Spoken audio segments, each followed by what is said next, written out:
La vie divine de la très sainte Vierge Marie, chapitre 9. Épreuves diverses de Marie au Temple. Il fallait bien que l'héroïque enfant fût perfectionné et enrichi par la souffrance. Dieu l'y disposa par cet entretien.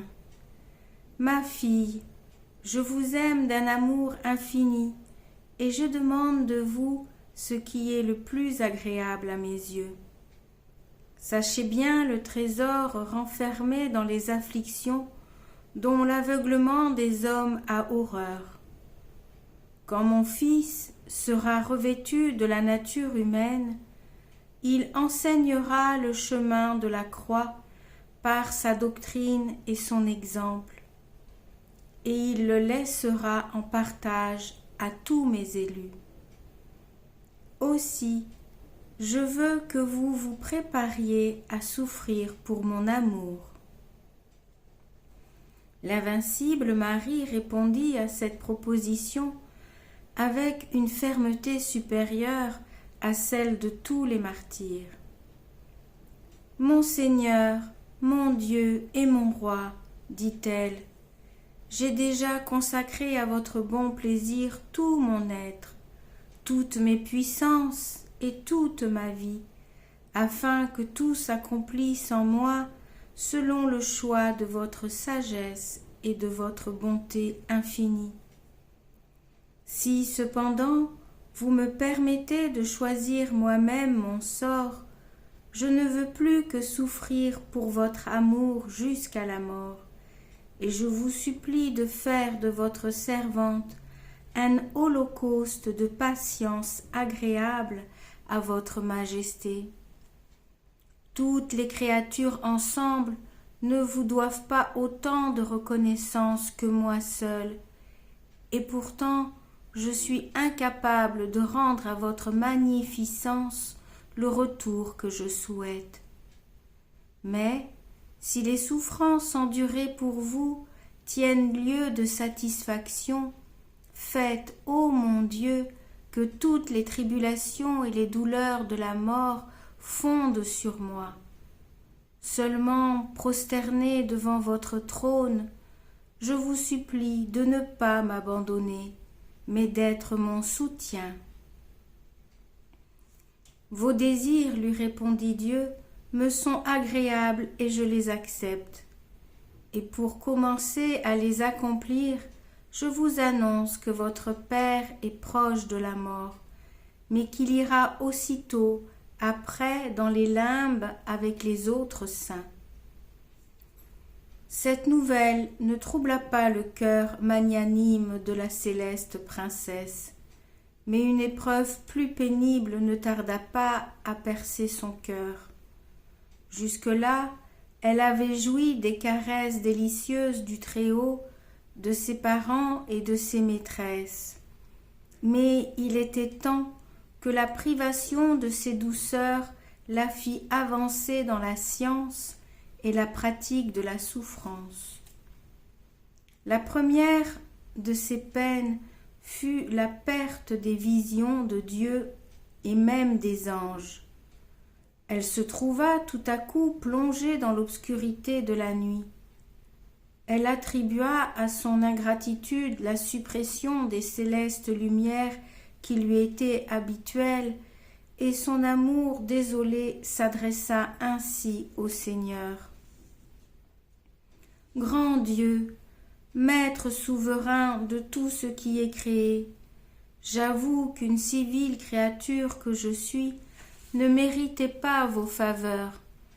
Si mon ingratitude et ma lâcheté ont causé l'éclipse du soleil qui était ma vie, ô vous qui êtes d'une bonté et d'une miséricorde infinie, révélez-moi ma faute. Si, dans mon ignorance, je n'ai pas accompli ce qui vous était le plus agréable, je me prosterne par terre, je m'unis à la poussière, afin qu'il vous plaise de me relever de ma misère et de mon délaissement. Mon âme languit dans l'amertume de votre absence. Je ne trouve aucun soulagement dans mon affliction. Où irai-je si vous me délaissez? Qui me consolera? Qui me préservera de la mort sans vous? Ô ma douce vie! Elle exprimait aussi sa douleur aux saints anges. Princes célestes, leur disait-elle, amis fidèles de mon âme, pourquoi vous aussi m'avez-vous abandonné? Pourquoi me privez-vous des douceurs de votre vue?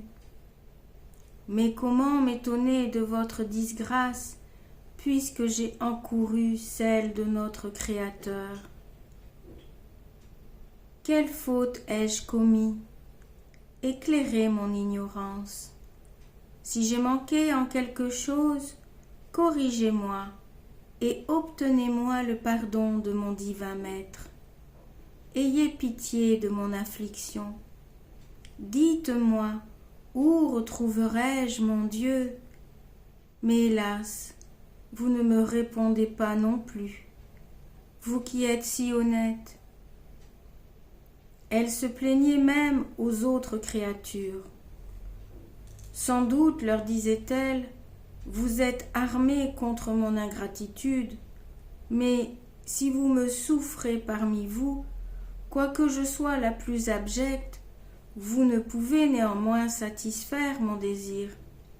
Sans doute, vous resplendissez de beauté, et toutes ensemble vous formez une longue échelle et une douce harmonie qui élève à la connaissance de mon Dieu, mais vous ne soulagez pas ma douleur, vous n'arrêtez pas mon vol.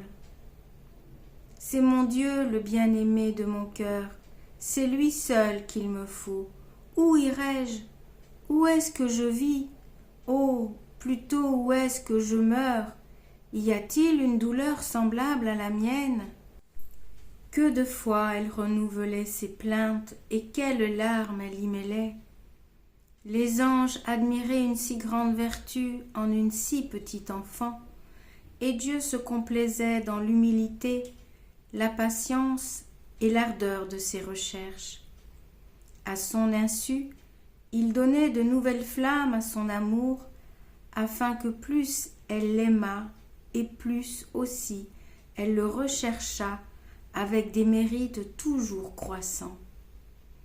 Cette épreuve ne dura pas longtemps, mais la très sainte Vierge y endura plus de tourments spirituels que tous les saints ensemble. C'est ainsi que la Providence la préparait à des peines d'un autre genre. Satan, en effet, voyait avec dépit grandir sa sainteté.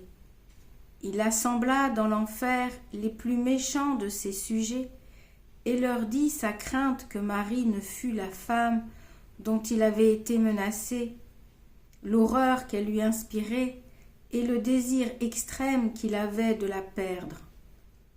Les moyens d'y parvenir furent mis en discussion. Après ce conciliabule, la troupe des démons vient assiéger la cité de Dieu. Lucifer, qui la commandait, fut, comme toujours, le premier à l'attaque, et tous ensuite se mirent à l'œuvre. La très sainte Vierge était encore dans la douleur que lui causait l'apparente absence de Dieu, lorsque tout à coup elle se sentit pressée des tentations les plus étranges. On ne saurait concevoir ce que son cœur si pur en souffrit. Encouragé par son affliction et ses larmes, Lucifer dit à ses soldats: « Courage, poursuivez-la avec force, elle est dans la tristesse qui est le chemin du désespoir. » Et tous se mirent contre elle avec une nouvelle impétuosité et multiplièrent leur agression avec autant d'artifice que de vigueur.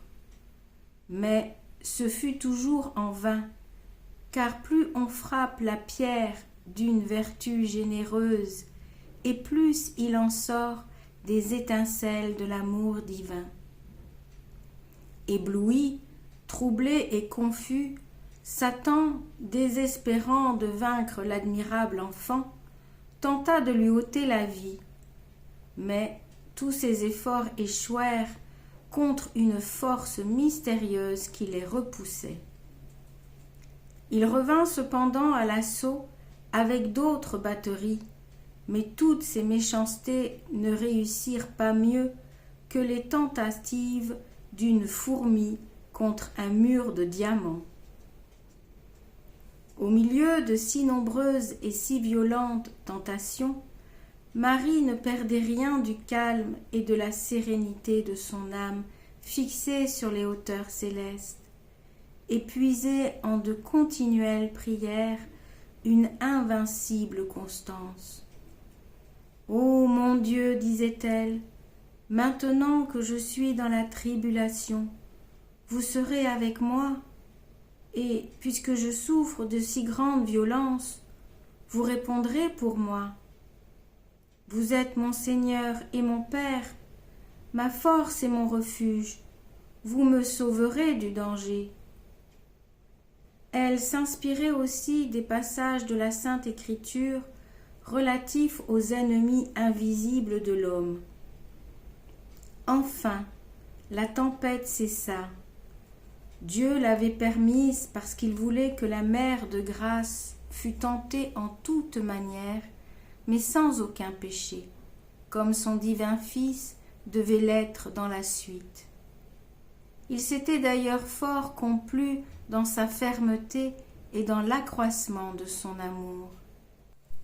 Satan, néanmoins, ne pouvait se résigner à sa défaite. Il recommença ses charges par l'entremise des compagnes de Marie. Il alluma dans leur cœur la flamme de l'envie et de la haine, à ce point qu'elles s'entendirent pour la persécuter. Elles l'accablèrent d'injures, la traitèrent de brouillonne, d'hypocrite et de rapporteuse, et lui déclarèrent qu'elle la regardait comme un petit démon. À ces insultes, elle répondit humblement : « C'est avec justice, chère compagne, que vous me traitez ainsi, car je suis vraiment la moindre de toutes. Pardonnez-moi et donnez-moi vos conseils, afin que désormais je fasse ce qui vous sera plus agréable. Ne me refusez pas votre amitié, je veux d'ailleurs la mériter, car je vous aime et vous estime. Commandez-moi aussi comme votre servante, je vous obéirai en tout. » Ces paroles si bonnes n'amollirent pas le cœur endurci de ces malheureuses. Sous l'impulsion du dragon infernal qui leur avait inoculé sa rage, elles voulurent même lui donner la mort.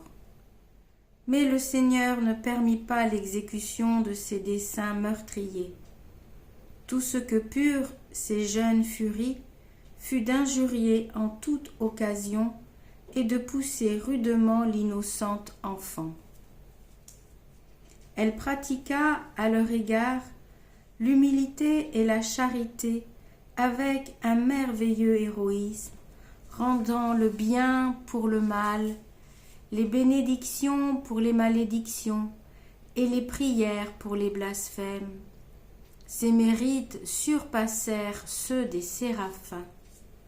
Ce n'était pas encore la fin. Plusieurs jours après, ces malheureuses, ivres de colère, entraînent notre jeune princesse dans une des chambres les plus reculées et l'accablent d'outrages atroces pour vaincre au moins sa douceur. Outrées de ne point réussir à la fâcher, ces persécutrices font un tel bruit qu'il s'entend dans le temple. Les maîtresses et les prêtres eux-mêmes accourent et demandent la cause de ce trouble. « C'est Marie, crient-elles toutes ensemble. Impossible de vivre avec elle.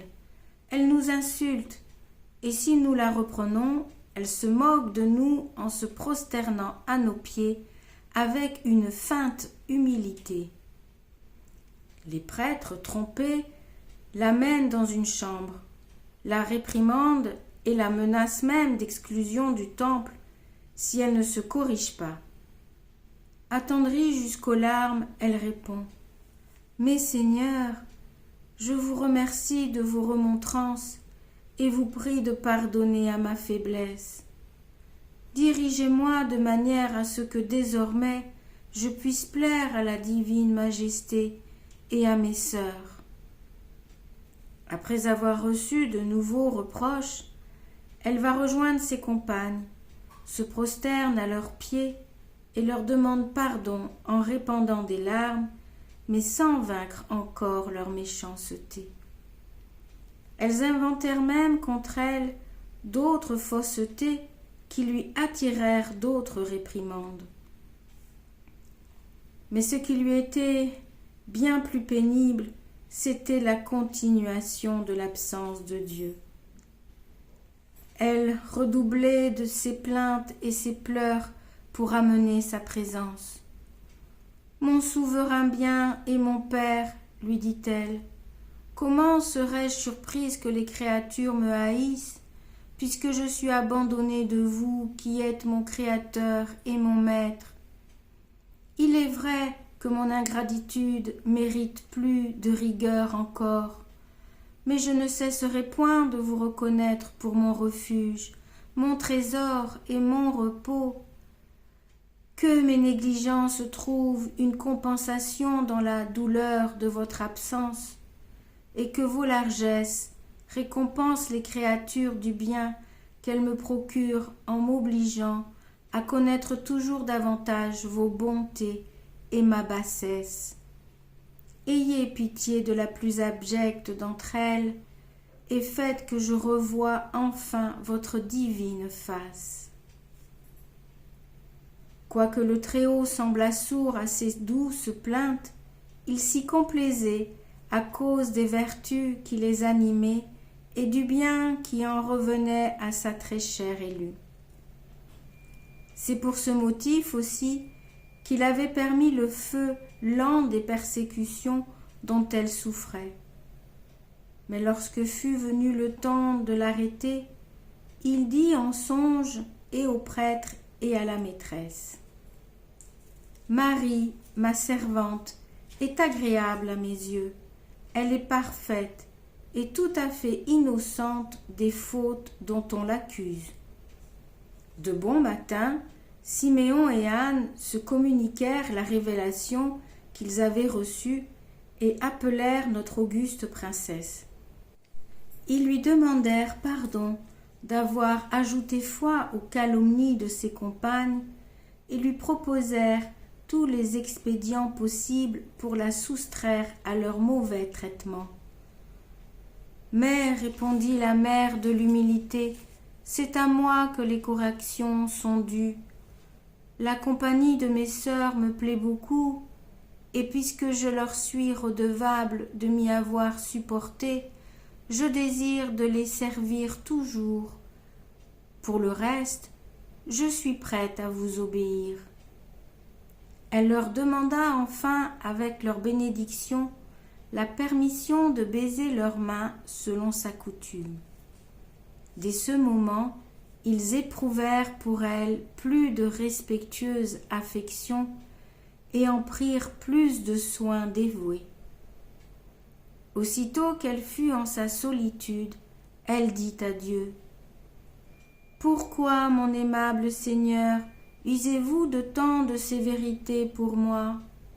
Pourquoi avez-vous écarté les petites souffrances que j'endurais pour vous et qui me consolaient de la privation de votre vue?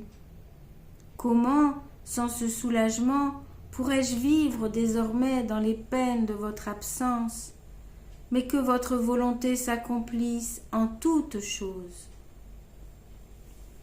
Dieu mit fin à la persécution des compagnes de Marie. Mais chose étrange, il continua pendant 10 ans l'épreuve de son absence. À peine si de temps en temps il l'interrompait et se montrait sans voile à son élue pour la réconforter. Il agissait ainsi pour accroître la pureté, l'ardeur et les mérites de son amour pour lui. Il ne laissait pas d'ailleurs de répandre sur son âme plus de grâce que sur tous les saints ensemble. Instruction de la très sainte Vierge. Croyez-le bien, ma chère fille, c'est un bienfait de la miséricorde divine que la créature souffre sans avoir péché ou pour avoir péché. Combien donc sont insensés les hommes qui fuient la douleur et ne recherchent que le plaisir. Si l'or se dérobe à la fournaise, le fer à la lime, le grain au moulin, le raisin au pressoir, ils seront tous inutiles et la société n'en profitera pas. Ils ne rempliront pas la fin pour laquelle ils ont été créés. Comment des hommes qui, même dans l'innocence, seraient indignes de la possession de Dieu, voudraient-ils arriver à ce bonheur après d'abominables souillures, sans avoir été purifiés par les souffrances? Elles sont le prix nécessaire de la gloire éternelle et le flambeau qui éclaire les tromperies des choses terrestres. Aussi, mon Fils les a-t-il choisis pour lui et pour ses élus. Réjouissez-vous donc quand le Très-Haut daignera vous en envoyer. Ce sont les meilleurs gages de son amour. Dieu seul est le vrai bien de l'homme. Plus on le connaît et plus on l'aime. Jugez par votre règle de la peine que j'éprouvais lorsque j'étais privée de sa présence et livrée à la crainte de l'avoir perdue. La douleur de cette incertitude et la force de mon amour m'auraient enlevé la vie si le Seigneur ne me l'eût conservée. Vous êtes, ma fille, parmi des ennemis invisibles qui veulent vous ravir à Dieu. Veillez et combattez, et si Dieu vient à se cacher lui-même, cherchez-le avec empressement et attendez-le avec patience jusqu'à son retour. Quand vous l'aurez retrouvé, faites provision de charité pour le temps de l'épreuve. Enfin, ma chère fille, à l'occasion des mauvais traitements de mes compagnes au temple, je veux que vous vous disposiez à recevoir avec joie les persécutions et les calomnies des créatures lorsque la Providence vous en offrira le bienfait. Les enfants de perdition, aveugles, esclaves de l'orgueil, n'aperçoivent pas le trésor caché dans la souffrance et le pardon des injures.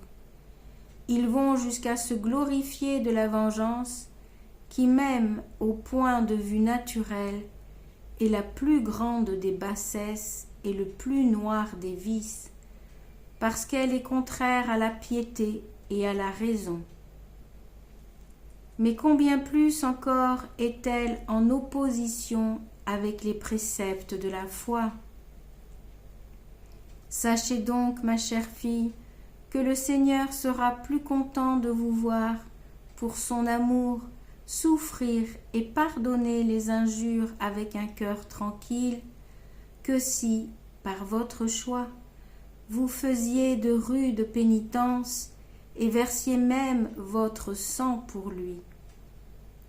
Montrez-vous aimante, douce, aimable et agréable envers vos persécuteurs. Vous venger contre eux serait vous venger contre Dieu même, dont ils sont les instruments. Rendez-leur par conséquent le bien pour le mal, l'amour pour la haine, la louange pour l'insulte, la bénédiction pour l'imprécation. Vous régnerez ainsi sur la nature, vous vaincrez l'enfer, vous toucherez le cœur de Dieu, vous monterez au plus haut degré de la sainteté, vous serez enfin mon imitatrice. Lorsqu'une personne s'emportait contre moi, loin de me fâcher contre elle, je n'avais pas de repos que je ne lui eusse prouvé, autant qu'il m'était possible, le salut éternel pour la récompenser du bien qu'elle m'avait causé. Fin du chapitre 9.